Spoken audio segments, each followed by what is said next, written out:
Hello, വീണ്ടും കുറച്ച് കാര്യങ്ങൾ പറയാൻ ആഗ്രഹിക്കുന്നു. ഒരുപാട് പേരുടെ കോള് വരുന്നത് കൊണ്ടാണ് ഇങ്ങനെയൊക്കെയുള്ള കാര്യങ്ങൾ നിങ്ങളെ മെൻഷൻ ചെയ്ത് അറിയിക്കുന്നത്. ഇസ്രയേലിൽ പോകാൻ ആഗ്രഹിക്കുന്നവർ എപ്പോഴും പാസ്പോർട്ടിൻ്റെ എക്സ്പയറി ഡേറ്റ് ശ്രദ്ധിക്കുക, കാലാവധി കഴിയാറായോ എന്ന് ശ്രദ്ധിക്കുക. 3 വർഷമില്ലെങ്കിൽ വിസ അടിക്കില്ല, പ്രത്യേകം ശ്രദ്ധിക്കുക. നമ്മുടെ ഇന്നലെ ഞാൻ ഇസ്രയേലിലെ വിസ അടിച്ചൊരു കൊച്ചിൻ്റെ രമ്യ, അതിൻ്റെ ഞാൻ സ്റ്റാറ്റസ് ഇട്ടാൻ വിസ അടിച്ച് കിട്ടിയ എൻ്റെ എംബസിയിൽ നിന്ന്. അതിൻ്റെ കൂടെയുള്ള 4 പിള്ളേർ ഇസ്രയേലിൽ എത്തി ജോലി ചെയ്യുന്നു. അതിൻ്റെ കൂടെ പോകേണ്ടുന്ന കൊച്ചായിരുന്നു അത്. പക്ഷേ അതിന് 2.5 വർഷമേ ഉള്ളായിരുന്നു. സമയമായപ്പം വിസ അടിക്കാൻ ഡിലേ ആയി. കഴിഞ്ഞ ദിവസമാണ് അതിൻ്റെ വിസ അടിച്ച് കിട്ടിയത്. അതിനുവേണ്ടി പിന്നെ എക്സ്ട്രാ പൈസ ചിലവാക്കേണ്ടി വരും. പുതിയ പാസ്പോർട്ട് വരുമ്പോഴത്തേക്കൊക്കെ വിസ അടിക്കത്തില്ല. ഓക്കെ, അത് പ്രത്യേകം ശ്രദ്ധിക്കുക. 3 വർഷമെങ്കിലും കാലാവധി ഉണ്ടായിരിക്കണം. ഇസ്രയേലിൽ പോകേണ്ടുന്നതിൻ്റെ വയസ്സ് 25 മുതൽ 45 വയസ്സ് വരെയാണ്. പക്ഷേ വെയർ ഹൗസ് വിളിച്ചിരിക്കുന്ന വയസ്സ് 25 വയസ്സ് മുതൽ 44 വയസ്സ് വരെ ഉള്ളവരെയാണ്. അതും ശ്രദ്ധിക്കുക. ക്ലീനിങ് വേക്കൻസിയിൽ എഡ്യൂക്കേഷൻ യോഗ്യത 10th പാസ് മതി. വെയർ ഹൗസിലേക്ക് ഡിഗ്രി, ഡിപ്ലോമ, +2 പ്രത്യേകം ശ്രദ്ധിക്കുക.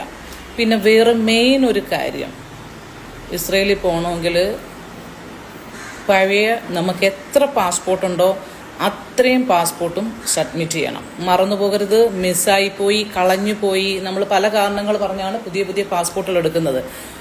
പാസ്പോർട്ട് ഇല്ല എങ്കിൽ, പഴയ നമ്മുടെ പാസ്പോർട്ടുകൾ നമ്മുടെ കൈവശം ഇല്ല എങ്കിൽ നമുക്ക് ഇസ്രയേലിൽ ഇറങ്ങാൻ ബുദ്ധിമുട്ടാണ്. അല്ലെങ്കിൽ ആ പാസ്പോർട്ടിൻ്റെ ഫുൾ കോപ്പി നമ്മുടെ കയ്യിലുണ്ടായിരിക്കണം. അതുകൊണ്ട് പാസ്പോർട്ട് ആരും മിസ് ചെയ്യരുത്. ഇസ്രയേൽ എന്ന രാജ്യം സ്വപ്നം കാണുന്നവരുണ്ടെങ്കിൽ പാസ്പോർട്ട് ഒന്നും മിസ് ചെയ്യരുത്. നിങ്ങളുടെ കയ്യിൽ സുരക്ഷിതമായിരിക്കട്ടെ. അതുകൊണ്ട് പാസ്പോർട്ടിൻ്റെ ഡേറ്റ് എപ്പോഴും ശ്രദ്ധിക്കുക. ഒരു പാസ്പോർട്ടും നിങ്ങൾ നഷ്ടപ്പെടുത്താതിരിക്കുക. കുറച്ച് കാര്യങ്ങൾ ഞാൻ എഴുതി വെച്ചിട്ടാണ് ഞാൻ നിങ്ങളോട് പറയുന്നത്. പിന്നെ പാസ്പോർട്ടിൻ്റെ കാര്യം പറഞ്ഞു, CV ചെയ്യുന്നതിൻ്റെ കാര്യം നിങ്ങൾക്ക് മനസ്സിലായിട്ടുണ്ട്. പിന്നെ അടുത്ത മെയിൻ നമ്മുടെ കാര്യം, പിന്നെ ഒരുപാട് എൻക്വയറി വരുന്നുണ്ട്. ഇപ്പം നമുക്ക് വെയർ ഹൗസ് മാത്രമേ ഉള്ളൂ. അതിനെക്കുറിച്ച് മാത്രം. വെയർ ഹൗസ് എന്ന് പറയുമ്പോൾ അതിനകത്ത് പാക്കിംഗ് ഉണ്ട്, ലോഡിംഗ് ഉണ്ട്, അൺലോഡിംഗ് ഉണ്ട്, ഷെൽഫ് സ്റ്റോക്കർ ഉണ്ട്. ലോഡിംഗ് അല്ല, ഈ വെയർ ഹൗസ് എന്ന് നിങ്ങളൊന്ന് ഗൂഗിളിൽ സെർച്ച് ചെയ്യുമ്പോൾ നിങ്ങൾക്ക് ആവശ്യമായ എല്ലാ ഡീറ്റെയിൽസും കിട്ടും. വെയർ ഹൗസ് എന്താണെന്ന് അതിൻ്റെ ജോബാണ് ഇപ്പം ചോദിച്ചിരിക്കുന്നത്. മറ്റു ജോബുകളെ കുറിച്ച് എന്നോട് ചോദിക്കരുത്. എനിക്ക് വേറെ ഒരു ജോബും ഇപ്പം ഇല്ല. ഈ ഒരൊറ്റ ജോബ് മാത്രമേ നമ്മുടെ മുമ്പിലുള്ളൂ. പിന്നെ നിങ്ങൾ 24-25 തീയതികളിൽ ഇൻ്റർവ്യൂ ആണ്, ഷോർട്ട് ലിസ്റ്റിൻ്റെ ഇൻ്റർവ്യൂ ആണ്. അത് അവർ അതിൻ്റെ കാര്യങ്ങളൊക്കെ സെറ്റ് ചെയ്തിട്ടുണ്ട്. വയനാട്, കൊല്ലം.